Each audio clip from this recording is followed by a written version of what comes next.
नमस्कार मित्रांनो, आज आपण पोलीस उपनिरीक्षक मर्यादित विभागीय स्पर्धा मुख्य परीक्षा 2017 साली जी काय परीक्षा झालेली आहे त्याच्यामध्ये आपल्याला जे काय आपलं भारतीय संविधान म्हणजेच आपलं संविधान या संविधान म्हणजेच आपली राज्यघटना या राज्यघटनेसंदर्भात जे काय आपल्याला आपल्या परीक्षेमध्ये जे 15 प्रश्न जे आलेले आहेत ते प्रश्न बघणार आहोत. म्हणजे एकंदरीत जे आहेत ते भारतीय संविधान याच्यासाठी जे आहेत ते 15 प्रश्न असतात आणि प्रत्येक प्रश्नाला 2 मार्क्स असतात. म्हणजेच एकंदरीत आपल्याला हा जो विषय आहे भारतीय संविधान हे 30 मार्कासाठी आहे. तर आज आपण 2017ची जी मुख्य परीक्षा झालेली आहे त्या परीक्षेमध्ये आपल्याला जे प्रश्न आलेले आहेत ते आज बघूया. आपण आता सुरू करूया. इथं प्रश्न क्रमांक 1, मूलभूत हक्क हे ज्या भारतीय संविधानाने संरक्षित केलेले आहेत ते खालीलप्रमाणे विभागण्यात आले आहेत. अ. समानतेचा हक्क, ब. मालमत्तेचा हक्क, क. शोषणाविरुद्धचा हक्क, ड. स्वातंत्र्याविरुद्धचा हक्क. इथं आपल्याला प्रश्न काय विचारला आहे तर मूलभूत हक्क हे जे भारतीय संविधानाने संरक्षित केलेले आहेत ते खालीलप्रमाणे विभागण्यात आलेले आहेत. इथं आपल्याला पर्याय दिलेले आहेत. अ. समानतेचा हक्क, ब. मालमत्तेचा हक्क, क. शोषणाविरुद्धचा हक्क आणि ड. स्वातंत्र्य विरुद्धचा हक्क. इथं आपल्याला पर्याय उत्तर काय दिलेले आहेत तर इथं आपण बघूया. 1 नंबर पर्याय अ आणि ड अचूक आहेत. 2 नंबर पर्याय ब आणि क अचूक आहेत. 3 नंबर पर्याय क आणि ड अचूक आहेत आणि 4 नंबर पर्याय अ आणि क अचूक आहेत. तर या प्रश्नाचं जे बरोबर उत्तर आहे ते 4 नंबर आहे. पर्याय अ आणि क जे आहेत ते अचूक आहेत. कारण हे जे आपले मूलभूत हक्क आहेत ते आपल्या राज्यघटनेने जे आहेत ते संरक्षित केलेले आहेत. त्याच्यामध्ये कोणकोणते आहेत तर काय आहे तर समानतेचा हक्क आणि क काय आहे तर शोषणाविरुद्धचा हक्क. अशा प्रकारे हा आपल्याला प्रश्न विचारलेला होता. तर हे जे आहे हक्क ते आपले भाग 3 मूलभूत हक्क याच्यामध्ये आपल्याला जे आहेत ते हक्क आहेत. याच्यामध्ये एक समानतेचा हक्क म्हणजे अनुच्छेद 14 ते 18 याच्यामध्ये तरतूद आहे. त्याच्यामध्ये अनुच्छेद 14 काय आहे तर कायद्यापुढे समानता, म्हणजे सगळे जे नागरिक आहेत ते कायद्यापुढे समान असणार, म्हणजेच कायद्यापुढे जे आहे ते समानता हे या संदर्भात तरतूद आहे. त्याच्यानंतर अनुच्छेद 15 काय आहे तर धर्म, वंश, जात आणि लिंग किंवा जन्मस्थान या कारणावरून भेदभाव करण्यास मनाई. अनुच्छेद 16 काय आहे तर सार्वजनिक सेवा योजनांच्या बाबीमध्ये समान संधी. आणि अनुच्छेद 17 काय आहे तर अस्पृश्यता नष्ट करणे. आणि अनुच्छेद 18 काय आहे तर किताब नष्ट करणे. अशा प्रकारे हे जे आहेत हे समानतेचे हक्क, मूलभूत हक्कामधले हे जे आहेत हे समानतेचे हक्क आहेत. त्याच्यानंतर आपल्याला इथं पर्याय दिलेला आहे तो आहे म्हणजेच त्याच्यातलेच उत्तर आहे ते शोषणाविरुद्धचा हक्क. तर त्याच्यामध्ये अनुच्छेद 23 आणि अनुच्छेद 24 हे आहे. अनुच्छेद 23 काय आहे तर माणसांचा अपव्यापार आणि वेठबिगारी यांना मनाई. आणि अनुच्छेद 24 काय आहे तर कारखाने इत्यादीमध्ये बालकांना कामाला ठेवण्यास मनाई. हे जे आहेत हे 2 अधिकार जे आहेत ते मूलभूत हक्क जे आहे ते संरक्षित करण्यात आलेले आहेत. म्हणजेच इथं जे आहे ते मूलभूत हक्क हे जे भारतीय संविधानाने संरक्षित केलेले आहे ते खालीलप्रमाणे विभागण्यात आलेले आहेत. तर समानतेचा हक्क आणि क शोषणाविरुद्धचा हक्क हे या प्रश्नाचं उत्तर आहे. बाकी जे आपल्याला मूलभूत हक्क आहेत त्याच्यामध्ये 2 नंबरचा आहे स्वातंत्र्याचा हक्क. त्याच्यामध्ये जे आहे ते अनुच्छेद 19 ते 22 पर्यंत तरतुदी आहेत. धर्म स्वातंत्र्याचा हक्क अनुच्छेद 25 ते 28 पर्यंतच्या तरतुदी आहेत. त्याच्यानंतर 5वा जो आपला मूलभूत हक्क आहे तो आहे सांस्कृतिक व शैक्षणिक हक्क अनुच्छेद 29 ते 30 यामध्ये तरतुदी आहेत. आणि 6वा जो मूलभूत हक्क आहे तो आहे घटनात्मक उपायांचा हक्क. त्याच्यामध्ये अनुच्छेद 32. तर जे आता आपण पुढे जसं जाऊ तसं त्या संदर्भात आपल्याला इथे प्रश्न बघायला भेटतील. आता पुढचा प्रश्न जो आहे तो बघूया आपण. प्रश्न क्रमांक 2, अनुच्छेद 20 नुसार खालील संरक्षणाची हमी दिलेली आहे. जे कृत्य अपराध असल्याचा दोषारोप करण्यात आला असेल ते कृत्य एखाद्या व्यक्तीने करण्याच्या वेळी अंमलात असलेल्या कायद्याच्या त्यामुळे भंग झाल्याखेरीज असा कोणत्याही अपराधाबद्दल ती व्यक्ती दोषी ठरवली जाणार नाही. ब. एकाच अपराधाबद्दल एकापेक्षा अधिक वेळा कोणत्याही व्यक्तीवर खटला चालवला जाणार नाही आणि तिला शिक्षा दिली जाणार नाही. क. कोणत्याही अपराधाचा आरोप असलेल्या कोणत्याही व्यक्तीवर स्वतःविरुद्ध साक्षीदार होण्याची सक्ती केली जाणार नाही. आणि ड. बदनामी संदर्भात कुठलेही अपराध. तर इथं आपल्याला पर्यायी उत्तरे दिलेले आहेत. त्याच्यामध्ये उत्तर जे आहे ते 1 नंबर पर्याय आहे. पर्याय अ, ब आणि क योग्य आहेत. हे एकंदरीत जे आहे ते कलम 20 जे आहे त्याच्यातली ह्या सगळ्या तरतुदी आहेत. अनुच्छेद 20 म्हणजेच अनुच्छेद 20 कलम नव्हे अनुच्छेद 20 नुसार खालील संरक्षणाची हमी दिलेली आहे. तर अशा प्रकारे हे जे आहेत हे इथं संरक्षणाची हमी म्हणजेच ही दिलेली आहे. काय आहे तर जे कृत्य अपराध असल्याचा दोषारोप करण्यात आला असेल ते कृत्य एखाद्या व्यक्तीने करण्याच्या वेळी अंमलात असलेल्या कायद्याच्या त्यामुळे भंग झाल्याखेरीज, हा शब्द इथं महत्त्वाचा आहे कारण झाल्याखेरीज अशा कोणत्याही अपराधाबद्दल ती व्यक्ती दोषी ठरवली जाणार नाही. आणि ब काय आहे तर एकाच अपराधाबद्दल एकापेक्षा अधिक वेळा कोणत्याही व्यक्तीवर खटला चालवला जाणार नाही आणि तिला शिक्षा दिली जाणार नाही. आणि क. कोणत्याही अपराधाचा आरोप असलेल्या कोणत्याही व्यक्तीवर स्वतःविरुद्ध साक्षीदार होण्याची सक्ती केली जाणार नाही. तर अशा प्रकारे हे कलम 20 आहे आणि त्या संदर्भात हा प्रश्न आलेला आहे. आता इथं आपण बघूया की स्वातंत्र्याचा हक्क आहे. त्याच्यामध्ये आपल्याला अनुच्छेद 19 ते 22 आहेत. त्याच्यामध्ये अनुच्छेद 20 काय आहे तर अपराधाबद्दलच्या दोषसिद्धीबाबत संरक्षण, म्हणजे आता आपण जे बघितलं त्याच्यातले जो काय प्रश्न बघितला त्या संदर्भात हे अनुच्छेद 20 आहे. अनुच्छेद 21 काय आहे तर जीवित व व्यक्तिगत स्वातंत्र्य यांचे संरक्षण. आणि अनुच्छेद 21 काय आहे तर अनुच्छेद 21 अ शिक्षणाचा हक्क. आणि अनुच्छेद 22 काय आहे तर विवक्षित प्रकरणी अटक व स्थानबद्धता यापासून संरक्षण. एकंदरीत आपण जर बघितलं तर आपल्या कामकाजासंदर्भातलेच इथं आपल्याला जे आहेत ती कलम विचारलेले आहेत. त्याच्यामध्ये हे जे आहे ते कलम 20 कलम 22 हे जास्त करून या कलमांवरच आपण अभ्यास करताना फोकस करणे महत्त्वाचं आहे. त्याच्यानंतर पुढचा प्रश्न आहे प्रश्न क्रमांक 3. अनुच्छेद 78 नुसार राष्ट्रपतींच्या प्रति पंतप्रधानांची कर्तव्ये खालीलप्रमाणे आहेत. अ. संघराज्यांच्या कारभाराच्या प्रश्नासंबंधीचे मंत्रिपरिषदेचे सर्व निर्णय व विधानाकरिता आलेले सर्व प्रस्ताव राष्ट्रपतीस कळवणे. ब.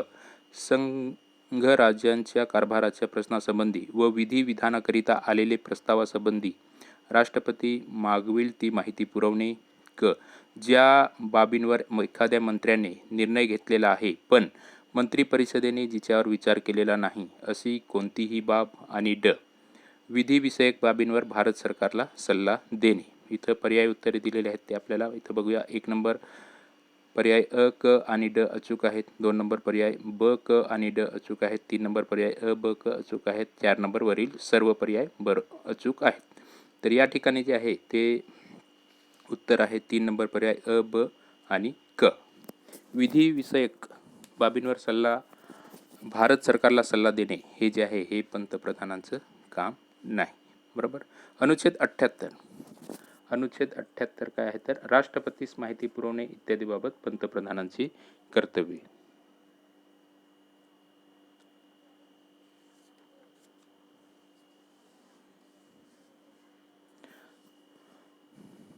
आणि इथं जो काय लास्टचा पर्याय दिलेला आहे म्हणजे ड हा जो पर्याय दिलेला आहे विधिविषयक बाबींवर भारत सरकारला सल्ला देणे, तर त्यासाठी जे असतात ते आपले भारताचे महान्यायवादी म्हणजेच the attorney general of India जे असतात ते विधिविषयक बाबींवर भारत सरकारला सल्ला देतात.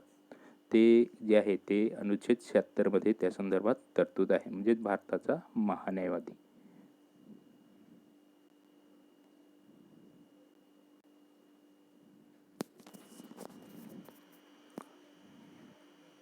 पुढचा प्रश्न आहे तो बघूया आपण. प्रश्न क्रमांक 4. खालील अटींची पूर्तता करणारी प्रत्येक व्यक्ती भारतीय नागरिक असेल. अ. जी भारताच्या राज्यक्षेत्रात जन्मली होती. ब. जिच्या माता पित्यांपैकी कोणीही एक भारताच्या राज्यक्षेत्रात जन्मले होते किंवा क. जी अशा प्रारंभाच्या लगतपूर्वी किमान 5 वर्षे इतका काळ भारताच्या राज्यक्षेत्रात सामान्यत निवासी होती. जी पडताळणीसाठी योग्य आहे. इथं आपल्याला पर्याय उत्तरे दिलेले आहेत. तर या प्रश्नाचं जे उत्तर आहे ते 3 नंबर पर्याय. पर्याय अ, ब आणि क योग्य आहेत. आता हे जे आहे ते आपल्या संविधानातील भाग 2 नागरिकत्व हा जो काय भाग आहे त्याच्यामधला हा आपल्याला प्रश्न आलेला आहे. तर हा प्रश्न जो आहे तो अनुच्छेद 5 म्हणजेच अनुच्छेद 5 याच्या संदर्भातला हा आपला प्रश्न आहे.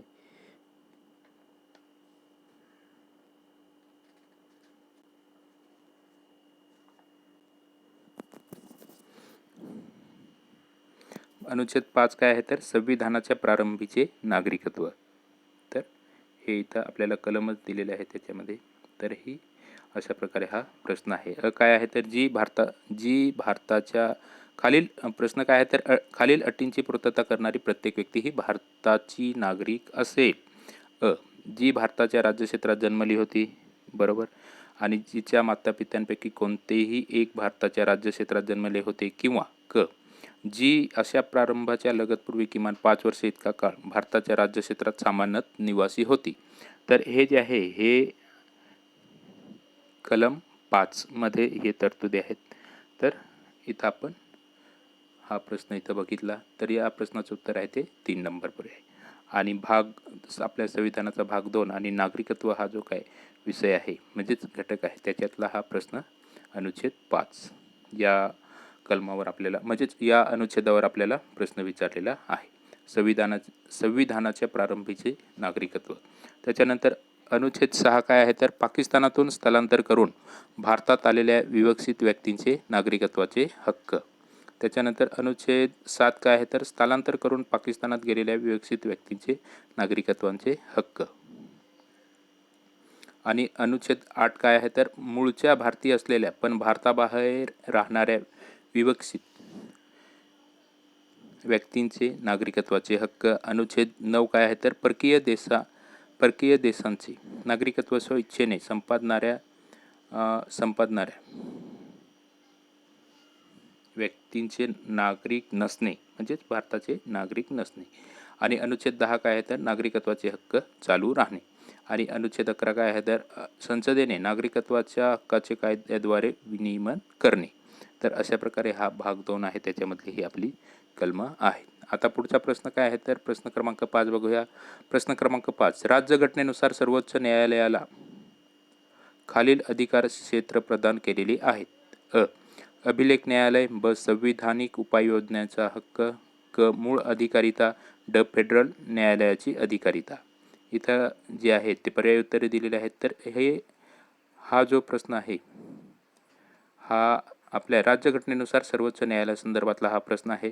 तर हे पर्याय म्हणजेच ही विधानं दिलेली आहेत ही उत्तर जे आहे ते सर्व पर्याय अचूक आहेत म्हणजेच सर्व पर्याय जे आहेत ते बरोबर आहेत. आता प्रश्न क्रमांक 6 जो आहे तो बघूया आपण. प्रश्न क्रमांक 6 मॅडमस ही रीट एखाद्या पोलीस अधिकाऱ्याला खालीलपैकी कोणत्या परिस्थितीत जारी केली जाऊ शकते. तर इथं आपल्याला पर्याय दिलेले आहेत. 1 नंबर मानवतावादी कर्तव्यांची मूल्ये पाळण्यात अयशस्वी झाल्यास. 2 वैधानिक कर्तव्यांचे पालन करण्यात अयशस्वी झाल्यास. 3 1 व 2 दोन्ही. 4 वरीलपैकी काहीही नाही. तर या प्रश्नाचं जे उत्तर आहे ते 2 नंबर पर्याय आहे. कारण आपल्याला जे काही मूलभूत हक्क दिलेले आहेत संविधानाने त्याच्यातील घटनात्मक उपाययोजना करण्याचा हक्क जो आहे तो कलम म्हणजेच अनुच्छेद, इथं आपण कलम घेतले परंतु कलम नव्हे ते अनुच्छेद आहे.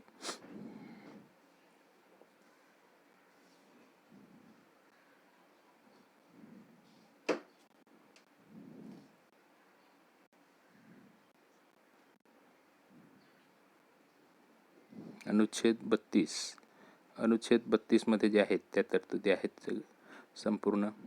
तर त्या आपण बघूया इथं की मूलभूत हक्कांच्या संरक्षणासाठी सर्वोच्च किंवा उच्च न्यायालयाने काढलेले आदेश म्हणजे रिट्स. काढलेल्या आदेशास काय बोलतात तर रिट्स असे म्हणतात. या आदेशांना निर्देश किंवा प्राधिलेख असे सुद्धा म्हणतात. त्याच्यामध्ये आपण आता बघूया की 1 नंबर हेबियस कॉर्पस म्हणजेच काय तर हेबियस कॉर्पस म्हणजेच देह उपस्थिती किंवा बंदी प्रत्यक्षीकरण म्हणजेच काय तर सदेह उपस्थित राहणे. पोलीस अधिकारी यांनी एखाद्या इसमाला अटक केली असेल आणि त्यास जर 24 तासाच्या आत न्यायालयात हजर केले नसेल तर तो इसम किंवा त्यांचे नातेवाईक किंवा मित्र हा अर्ज करू शकतात. अशा वेळी न्यायालय त्या इसमाच्या अटकेची चौकशी करते. म्हणजेच हे इथं आपण लक्षात ठेवणे महत्त्वाचं आहे. आपल्याला इथं प्रश्न काय विचारला आहे तर मॅडमस ही रीट, तर त्या संदर्भात आपण जे आहे ते म्हणजेच हे एकंदरीत आपण 32 नंबरचे कलम आहे ते संदर्भात बघूया. आता हे आपल्याला प्रश्न विचारला त्याच्या संदर्भात आहे तर मॅडमस रीट्स म्हणजेच डू धिस परमादेश कृती करा. जर एखाद्या व्यक्तीचा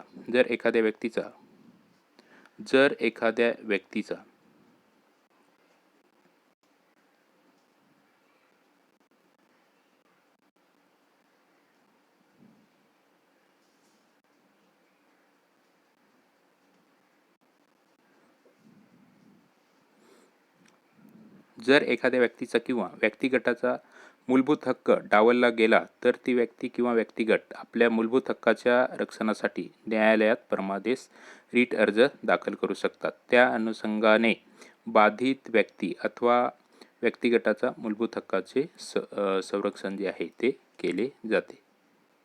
तर अशा प्रकारे हा जो आहे म्हणजेच वैधानिक कर्तव्याचे पालन करण्यात अयशस्वी ठरले तर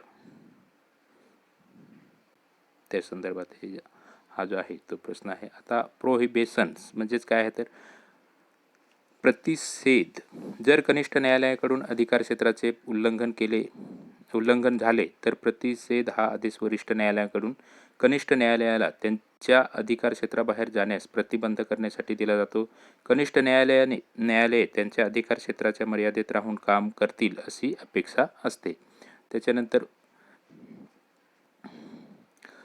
चौथं जे आहे ते उत्प्रेक्षण म्हणजेच यालाच प्राक्रसन्स असेही म्हणतात.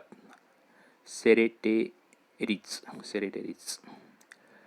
असे म्हणतात. हा आदेश जो आहे हा आदेश देखील न्यायालयांच्या अधिकार क्षेत्रात खटल्याच्या सुनावणी संदर्भात वापरला जातो. अधिकार क्षेत्राबाहेरील खटला जर कनिष्ठ न्यायालयात चालवला जात असेल तर वरिष्ठ न्यायालय अशा खटल्यातील कागदपत्रे मागून घेतात. आणि को वॉरंटो म्हणजेच अधिकार पृच्छा याचा अर्थ आपला अधिकार कोणता, या आदेशान्वये सदर कृती कोणत्या अधिकाराखाली केली असे न्यायालय विचारू शकते. एखाद्या अपात्र व्यक्तीच्या सार्वजनिक शासकीय पदावर झालेल्या नेमणुकीला या आदेशाने आव्हान देता येते व नेमणूक केलेली व्यक्ती अपात्र आढळून आल्यास पदावरून दूर करता येते. एकंदरीत इथं जे आहे ते आपल्या परीक्षेच्या दृष्टिकोनातून आहेत ते हे दोन म्हणजेच दोन निर्देश म्हणजेच रिट्स आहेत हे महत्त्वाचे आहेत. तर एक हेबियस कॉर्पस देह उपस्थिती म्हणजे बंदी प्रत्यक्षीकरण, सदेह उपस्थित राहणे.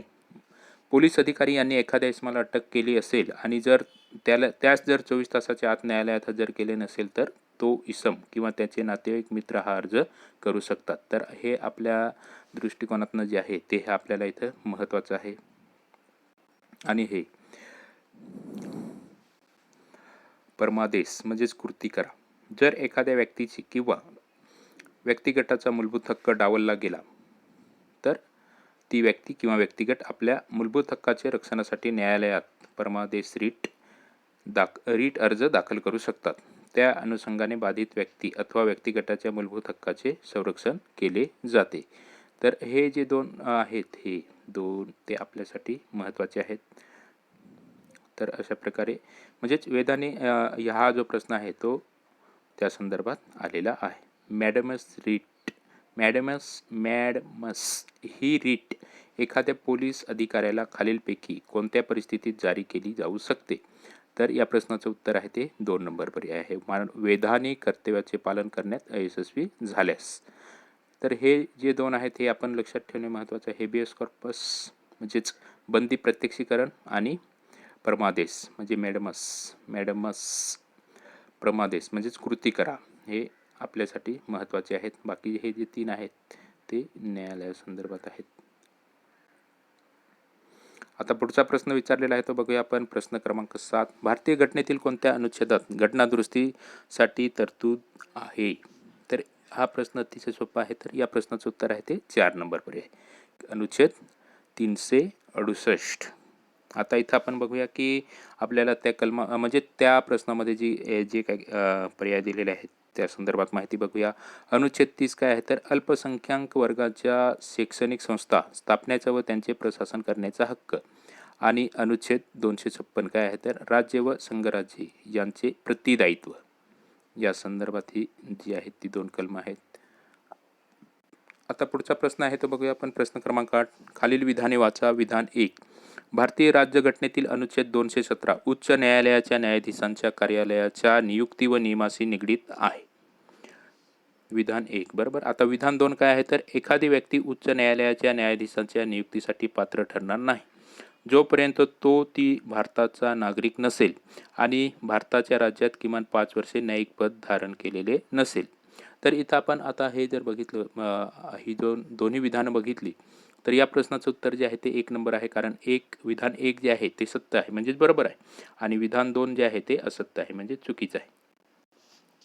कारण उच्च न्यायालयाच्या न्यायाधीशासन ज्या काय पात्रता आहेत त्या काय आहेत तर ती जी व्यक्ती आहे म्हणजे ती भारताची नागरिक असावी. ती व्यक्ती जी आहे ती भारताची नागरिक असावी. तसेच भारताच्या प्रादेशिक सीमेअंतर्गत असणाऱ्या कोणत्याही न्यायालयात न्यायिक पदावर किमान 10 वर्षाचा म्हणजे 10 वर्षे त्यांची जी आहे ती सेवा दिलेली असावी त्यांनी म्हणजे 10 वर्षाचा त्यांना अनुभव असावा. किंवा उच्च न्यायालयात जे आहे ते किमान 10 वर्षे वकिली केलेली असावी. तर इथं जे आहे या विधान 2 मध्ये आपल्याला राज्यात किमान 5 वर्षे न्यायिक पद धारण केलेले नसेल हे जे आहे हे चुकीचं आहे विधान. तर इथं जे आहे ते किमान 10 वर्षे आणि केलेले असेल असा हा या प्रश्नाचं जे आहे ते म्हणजेच विश्लेषण आहे. आणि हे 1 नंबर बरोबर आहे 2 नंबर चुकीचे आहे. तर इथं आपण हा प्रश्न बघितला. आता इथं आपण बघूया की आपल्या भारतीय संविधानामध्ये भाग 6 राज्ये याच्यामध्ये प्रकरण 5 त्यात जे आहेत ते राज्यांमधील उच्च न्यायालय या संदर्भात जे आहेत ते अनुच्छेद 214 ते 232 पर्यंत जे काय अनुच्छेद आहेत म्हणजे त्याच्या संदर्भात आपल्या राज्यांमधील उच्च न्यायालये जी आहेत त्या संदर्भात तरतुदी आहेत. तर आपण थोडक्यात बघूया की अनुच्छेद 214 काय आहे की राज्यांसाठी उच्च न्यायालय. अनुच्छेद 215 काय आहे तर उच्च न्यायालय ही अभिलेख न्यायालय असणे. अनुच्छेद 216 काय आहे तर उच्च न्यायालय घटित करणे म्हणजे स्थापन करणे. त्याच्यानंतर अनुच्छेद 217 काय आहे तर उच्च न्यायालयाच्या न्यायाधीशांची नियुक्ती व त्या पदांच्या सरती. तर हा याच्या संदर्भात आपला जो आहे तो प्रश्न आलेला होता. आणि अनुच्छेद 218 काय आहे तर सर्वोच्च न्यायालयासंबंधीच्या विवक्षित तरतुदी उच्च न्यायालयांना लागू असणे. अनुच्छेद 219 काय आहे तर उच्च न्यायालयाच्या न्यायाधीशांनी शपथ घेणे किंवा प्रतिज्ञा करणे. अनुच्छेद 220 काय आहे तर स्थायी न्यायाधीश झाल्यानंतर व्यवसायावर निर्बंध. अनुच्छेद 221 काय आहे तर न्यायाधीशांचे वेतन इत्यादी संदर्भात. अनुच्छेद 222 काय आहे तर न्यायाधीशांची एका उचलून न्यायालयातून दुसऱ्या उच्च न्यायालयात बदली म्हणजेच हे जे आहे हे बदली संदर्भात तरतूद आहे अनुच्छेद 222 मध्ये. अनुच्छेद 223 काय आहे तर हंगामी मुख्य न्यायमूर्तींची नियुक्ती. अनुच्छेद 224 काय आहे तर अतिरिक्त व कार्यार्थ न्यायाधीशांची नियुक्ती. आणि अनुच्छेद 224 काय आहे तर उच्च न्यायालयाच्या बैठकीमध्ये निवृत्त न्यायाधीशांची नियुक्ती. अनुच्छेद 225 काय आहे तर विद्यमान उच्च न्यायालयाची अधिकारिता. अनुच्छेद 226 काय आहे तर विवक्षित प्राधिलेख काढण्याचे उच्च न्यायालयाचे अधिकार. म्हणजे आता आपण जे काय बघितलं ना तो प्रश्न त्या संदर्भात हे जे आहे ते राज्यामध्ये किती आहे तर आपले सर्वोच्च न्यायालय जे आहे ते अनुच्छेद 32 नुसार विवक्षित प्राधिलेख जे काढण्याचे त्यांचे जे आहेत ते अधिकार आहेत. आणि आपल्या राज्याचे म्हणजेच उच्च न्यायालयाचे जे आहेत ते अनुच्छेद 226 विवक्षित प्राधिलेख काढण्याचे उच्च न्यायालयाचे अधिकार. आणि अनुच्छेद 227 काय तर उच्च न्यायालयाच्या सर्व न्यायालयावर देखरेख करण्याचा अधिकार. अनुच्छेद 228 विवक्षित प्रकरणे उच्च न्यायालयाकडे वर्ग करणे.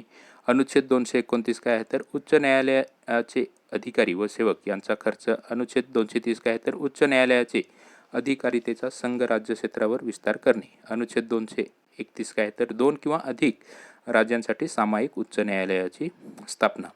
तर हे महत्त्वाचं आहे. अनुच्छेद 231 2 किंवा अधिक 2 किंवा अधिक राज्यांसाठी एक सामायिक उच्च न्यायालयाची स्थापना.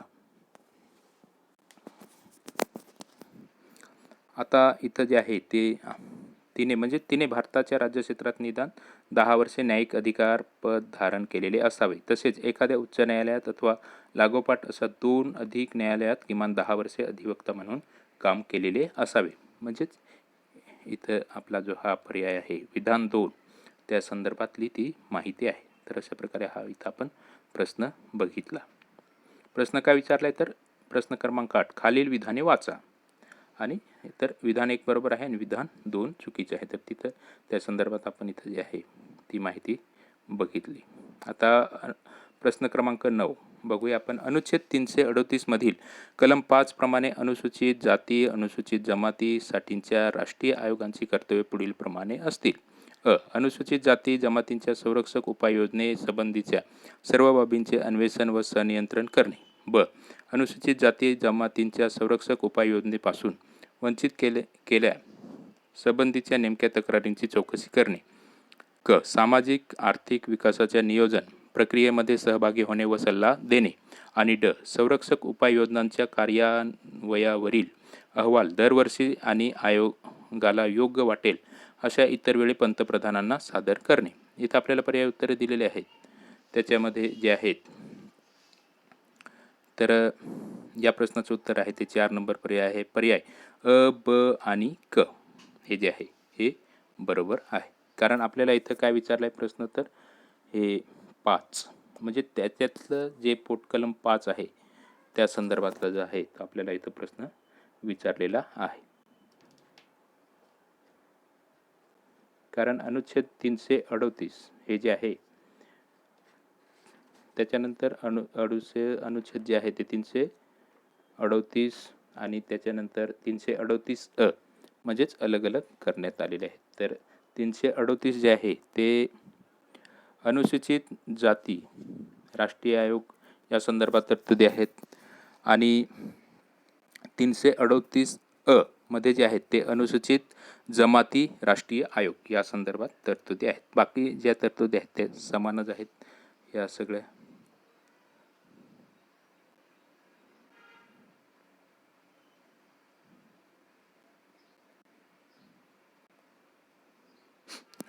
त्याच्यामध्ये म्हणजेच अनुच्छेद 338 मध्ये जे आहे ते पोटकलम 5 मध्ये जे आयोगाची कर्तव्य आणि ते हे जे आहेत ते दिलेलं आहे. आणि हे जे आहे संरक्षक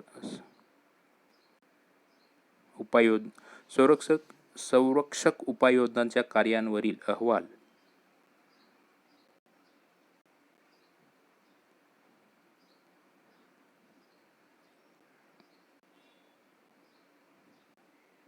तर हे जे आहे हे याच्यामधलं नाही. तर अशा प्रकारे अनुच्छेद 338 अनुसूचित जाती राष्ट्रीय आयोग आणि अनुच्छेद 338 अनुसूचित जमाती राष्ट्रीय आयोग. तर ही कलम आपण इथं लक्षात ठेवणे महत्त्वाचं आहे. आता पुढचा प्रश्न आहे तो बघूया आपण. प्रश्न क्रमांक 10 संसद नवीन राज्याची निर्मिती खालीलपैकी कोणत्या प्रकारे करू शकते. कोणत्याही राज्यापासून एखादा भाग अलग करून. 2 किंवा अधिक राज्ये किंवा राज्याचे भाग एकत्र जोडून. कोणतेही राज्य कोणत्याही राज्याच्या एखाद्या भागाशी जोडून. कोणतेही राज्य क्षेत्र कोणत्याही एखाद्या राज्याला जोडून. पर्याय उत्तरे इथं जे आहेत ती सर्व पर्याय जे आहेत ते बरोबर आहेत. तर अनुच्छेद 3 मध्ये जे आहे ते अनुच्छेद 3 मध्ये नवीन राज्यांची निर्मिती आणि विद्यमान राज्यांची क्षेत्र सीमा अथवा नावे यात फेरफार हे जे आहे हे कलम मातल्या ह्या ज्या आहेत त्या तरतुदीत आपल्याला दिलेल्या आहेत. आता पुढचा प्रश्न आहे तो बघूया आपण. प्रश्न क्रमांक 11 भारतीय राज्यघटनेतील कोणते अनुच्छेद शोषणाविरुद्धचा अधिकार देते. तर या प्रश्नाचं उत्तर आहे ते 1 नंबर पर्याय अनुच्छेद 23 आणि 24. ते काय आहे तर बघूया आपण. अनुच्छेद हे जे आहेत ते मूलभूत हक्क आहेत ते आपण इथं बघितलेले आहेत. आता अनुच्छेद 23 आणि 24 काय आहे तर अनुच्छेद 23 काय आहे तर माणसांचा अपव्यापार आणि वेठबिगारी यांना मनाई आणि अनुच्छेद 24 काय आहे तर कारखाने इत्यादीमध्ये बालकांना कामाला ठेवण्यास मनाई. इथं या संदर्भात जे आहे ते अनुच्छेद 24मध्ये जे आहे ते बालकांचं वय किती आहे तर 14 वर्ष एवढं दिलेलं आहे. आणि आता आपण बालक म्हणजे काय तर ज्याची 18 वर्षे पूर्ण झालेली नाही त्यांना बालक असं संबोधलं जातं, बरोबर. परंतु या कलमामध्ये जे आहे ते 14 वर्षाची संदर्भात हे दिलेले आहेत. म्हणजे 14 वर्षे वयाखालील कोणत्याही बालकास कोणत्याही कारखान्यात वा खाणीत काम करण्यासाठी नोकरीत ठेवले जाणार नाही अथवा अन्य कोणत्याही धोक्याच्या कामावर त्यास लावले जाणार नाही. तर त्या संदर्भात आपल्या संविधानामध्ये जे आहेत ते म्हणजेच हा जो अधिकार आहे म्हणजे शोषणाविरुद्धचा हक्क, म्हणजे हक्क आणि अधिकार हे समानार्थी शब्द आहेत. तर अशा प्रकारे हा इथं आपल्याला प्रश्न होता. आणि इथं आता आपण बघूया की मूलभूत हक्कामध्ये समानतेचा हक्क अनुच्छेद 14 ते 18 मध्ये देण्यात आलेला आहे. आणि 2 नंबर स्वातंत्र्याचा हक्क जो आहे तो अनुच्छेद 19 ते 22 मध्ये देण्यात आलेला आहे. आणि चौथं जे आहे ते धर्म स्वातंत्र्याचा हक्क अनुच्छेद 25 ते 28 मध्ये देण्यात आलेला आहे. आणि 5 नंबर जे आहे ते सांस्कृतिक व शैक्षणिक हक्क अनुच्छेद 29 ते 30 मध्ये देण्यात आलेला आहे. आणि 6वा जो आहे तो घटनात्मक उपायाचा हक्क अनुच्छेद 32. तर अनुच्छेद 32 संदर्भात आपण तरतुदी बघितल्या. तर धर्म इथं आपण एक महत्त्वाचं म्हणजे काय तर धर्म स्वातंत्र्याचा हक्क अनुच्छेद 25 ते 28. याच्यामध्ये अनुच्छेद 25 काय आहे तर सदसद विवेकबुद्धीचे स्वतंत्र आणि धर्माचे मुक्त प्रकटीकरण, आचरण व प्रचार या संदर्भात तरतूद आहे.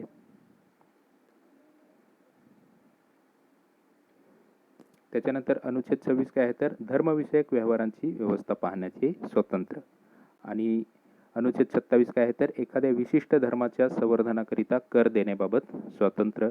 आणि 28 विवक्षित शैक्षणिक संस्थात धार्मिक शिक्षण अथवा धार्मिक उपासना यांना उपस्थित राहण्याबाबत स्वातंत्र्य.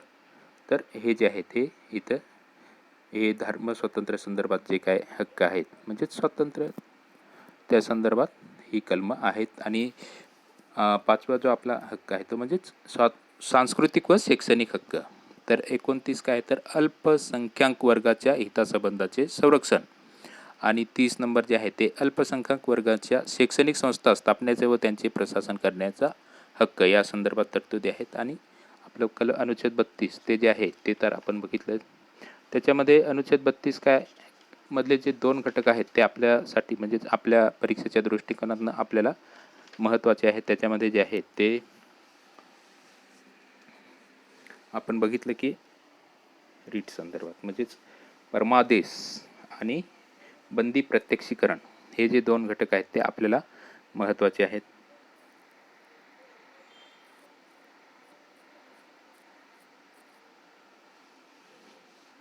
तर हे शब्द महत्त्वाचे आहेत ते लक्षात ठेवणे महत्त्वाचे. हेबियस कॉर्पस म्हणजे देह उपस्थिती, मॅडमस म्हणजे महाआदेश आणि प्रोहिबिशन म्हणजे प्रतिसेस कोवारंटो व आणि सर्सिओरायन म्हणजे प्रकारसन हे जे आहेत ते इथं आपण लक्षात ठेवणे महत्त्वाचे आहेत. आता प्रश्न क्रमांक 12. राज्य हे विशेषतः पुढील गोष्टी साध्य करण्याच्या दिशेने आपले धोरण आखतील. उपजीविकेचे पुरेसे साधन मिळवण्याचा हक्क स्त्री व पुरुष नागरिकांना समान असावा. ब. सामूहिक हिताला सर्वाधिक हितकर होईल अशा रीतीने समाजाच्या भौतिक साधन संपत्तीचे स्वामित्व व नियंत्रण यांची विभागणी हवी. क. आर्थिक यंत्रणा राबवण्याचा परिणाम म्हणून संपत्तीचा हक्क उत्पादन साधनांचा संचय सामूहिक हितास बाधक होईल अशा प्रकारे एकाच ठिकाणी होऊ नये. आणि ड. पुरुष व स्त्रिया या दोघांनाही समान कामाबद्दल समान वेतन मिळावे. तर इथं आपल्याला पर्याय उत्तरे दिलेले आहेत. तर हे जे आहे ते सर्व म्हणजे वरील सर्व पर्याय जे आहेत ते योग्य आहे. आणि हे जे कलम आहे ते आपल्याला हे कलम जे आहे ते अनुच्छेद किती तर 39 मधला जे आहेत ते आपल्याला ह्या तरतुदी जे आहेत म्हणजेच ही तत्वे राज्याने अनुसरावयाच्या धोरणांची विवक्षित तत्वे ही जी आहेत ती आपल्याला विचारलेली आहेत. म्हणजे ती दिलेली आहेत, फक्त आपण इथं हे तत्वे बघणे महत्त्वाचं आहे.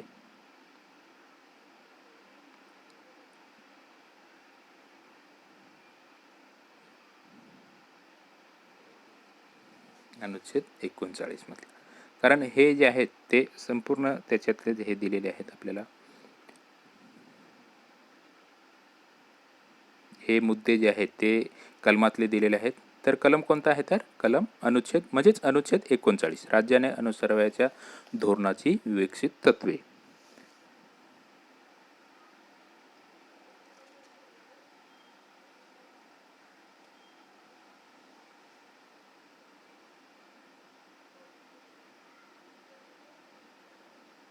आता 13 नंबर प्रश्न बघूया की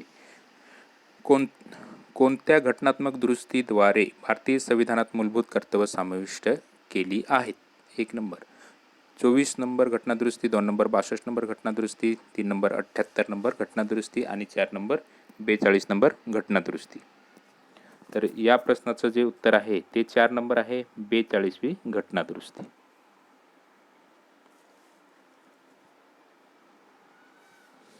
बेचाळीसवी जी काय घटनादुरुस्ती झाली त्याच्या संदर्भात आपल्या नागरिकांची जी मूलभूत कर्तव्य आहेत ती समाविष्ट करण्यात आलेली आहेत. अनुच्छेद 51 क म्हणजेच इथं हे जे आहे ते आपण इंग्लिशमध्ये जर बघितलं तर आणि आपल्या मराठीमध्ये बघितलं तर क असं आहे. ते मूलभूत म्हणजेच ए हे इंग्लिशमध्ये आहे आणि क आपला क मराठीमधला. आता मूलभूत कर्तव्य प्रत्येक भारतीय नागरिकांचे हे कर्तव्य असेल त्यांनी, म्हणजेच इथं आपण बघूया की प्रत्येक नागरिकांनी संविधानाचे पालन करावे, संविधानातील आदर्शांचा राष्ट्रध्वज व राष्ट्रगीतांचा आदर करावा.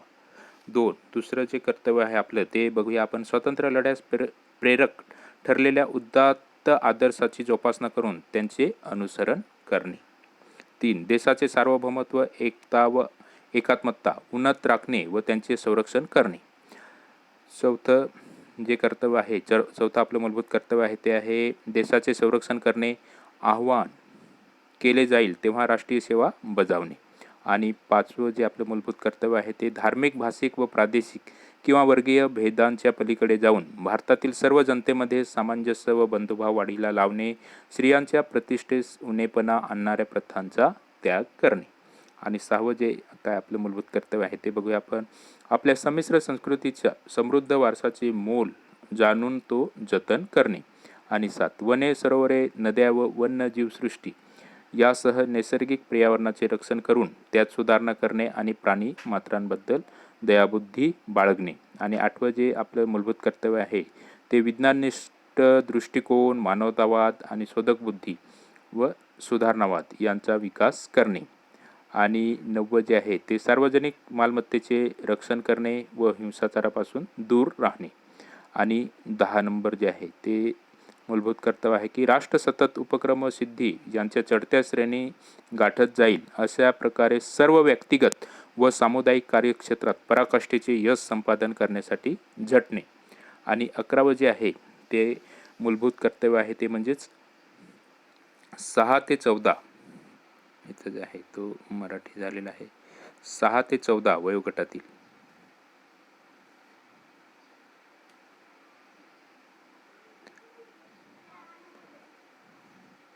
6 ते 14 वयोगटातील मुलामुलींना त्यांच्या पालकांनी शिक्षणाची संधी द्यावी. हे जे आहे ते 86वी घटनादुरुस्तीने या कर्तव्याची जी आहे ती भर घातलेली आहे. तर अशा प्रकारे हे जे आहे ते 11 आपले मूलभूत कर्तव्य आहेत ते आपण इथं लक्षात ठेवणे महत्त्वाचं आहे. पहिलं अशा प्रकारे हे आपली जी मूलभूत कर्तव्य आहेत ते आपण इथं बघितली. आता पुढचा प्रश्न आहे प्रश्न क्रमांक 14. भारतीय संविधानातील अनुच्छेद 14 नुसार समान कार्य करण्यासाठी समान वेतन नाकारणे हे असमंजसपणाचे वर्गीकरण आहे. हे खालीलपैकी कोणत्या प्रकरणात सिद्ध केलेले आहे? तर हे जे आहे ते 3 नंबर पर्याय आहेत. गृह कल्याण केंद्र कर्मचारी संघटना विरुद्ध युनियन ऑफ इंडिया याच्यामध्ये हे जे आहे हे म्हणजेच या केसमध्ये या प्रकरणात जे आहे ते म्हणजे हे उत्तर आहे या प्रश्नाचं.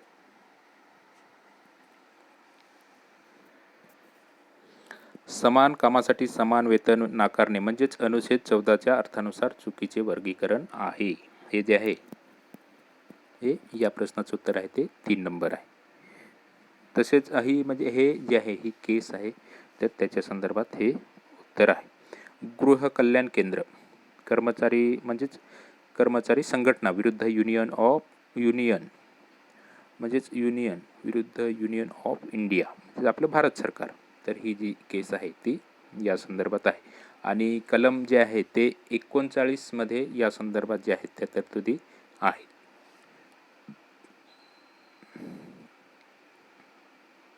आणि इथं आपण बघूया की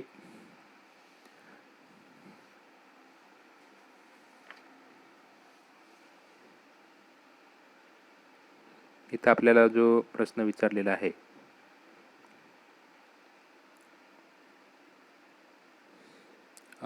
त्या संदर्भात म्हणजेच हेबियस कॉर्पस अँड सबजिडिसम्स या रीटचे मुख्य उद्देश कोणते आहेत?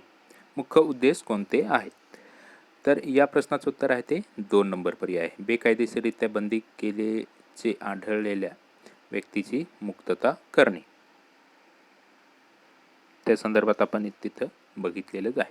तर अशा प्रकारे हे जे आहेत ते आपल्या 2017ची जी काय डिपार्टमेंटल मुख्य परीक्षा झालेली आहे त्या परीक्षेमध्ये आपल्याला हे प्रश्न आलेले होते.